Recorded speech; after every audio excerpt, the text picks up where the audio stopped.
In an unusual and busy day in the Tennessee Capitol, 3 lawmakers fought to stay within the House. Crowds filled the room, calling on Republicans voting to expel those lawmakers. Those lawmakers getting national attention after being expelled by their own Tennessee House colleagues. One of those lawmakers representing Memphis, Justin Pearson, who represents more than 63,000 people from Harbortown to T.O. Fuller Park in southwest Memphis, is now out of his House seat following a House expulsion done only a handful of times since the 1800s. Stephen Real spent the day inside the House chamber. Stephen, how did Pearson's supporters respond today? Well, Rudy, it was a really emotional time, both inside the House, in the hallways, but also in the chambers where we were. And Pearson had spent more than an hour trying to represent himself in front of lawmakers, defending his actions from last week. But as we know, there is a supermajority inside the House of Representatives right now in Tennessee, and they decided to oust Pearson from a position he had only been holding for a number of months. And in a vote of 69 to 26, the House decided to expel Pearson from his position as a representative.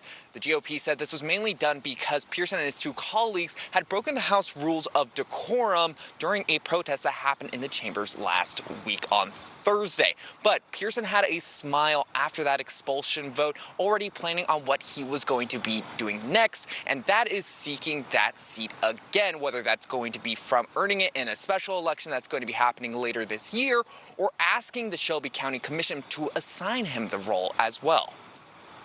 I don't know about what's going to happen with the reappointment, but I do hope to be reappointed to serve in the state legislature by the Shelby County Commissioners. And a lot of them I know are upset about the anti-democratic behavior of this white supremacist-led state legislature. Now, when we did ask the Shelby County Election Committee when this special election would be, they have not released a date yet. But our political analyst Otis Sanford had told us in the past that this would likely happen after the current legislative session this year. Live in Nashville, I'm Stephen Reals. Well, Nashville Representative Justin Jones was among the first Tennessee lawmakers to deliver his arguments. But after a supermajority of House Republicans, Jones was expelled in a 72-25 vote.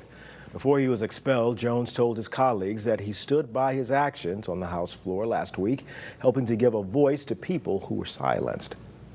I don't have any next steps, but I will continue to show up in this Capitol with these young people, whether I'm in that chamber or outside. And so we don't know what's next. I'm going to consult with my legal team because I believe that what they did was unconstitutional. I believe that it violated, many of our rights. And so it silenced, more importantly than just me, my district. 78,000 people have lost their vote and their voice because of the extreme actions of this body. When the vote count was announced signaling Jones's expulsion, demonstrators in the chamber erupted with chants of "Stand with Jones" and "Fascist." Well, Knoxville Representative Gloria Johnson delivers her arguments following Jones's expulsion with her attorney by her side. Fielding questions from lawmakers, Johnson reminded the floor that she did not raise her voice, nor did she use the bullhorn, as did the other 2 during the protest on the floor, the incident leading to their expulsion. And in a vote with a final count of 65-30, Johnson escaped the same fate of the other 2 lawmakers by a single vote. Johnson responding following that vote. They didn't stifle our voices at all today, but this is the first time that that's ever happened. And we did what we needed to do.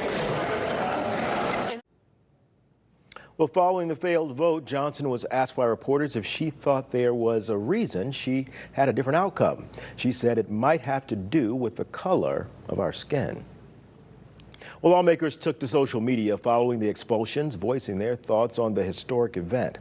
President Biden saying 3 kids and 3 officials gunned down in yet another mass shooting. And what are GOP officials focused on? Punishing lawmakers who joined thousands of peaceful protesters calling for action. It's shocking, undemocratic, and without precedent. Well, Tennessee State Senator London Lamar agreeing with what Representative Johnson said, tweeting, "They expelled the 2 black men and kept the white woman. The racism that is on display today. Wow."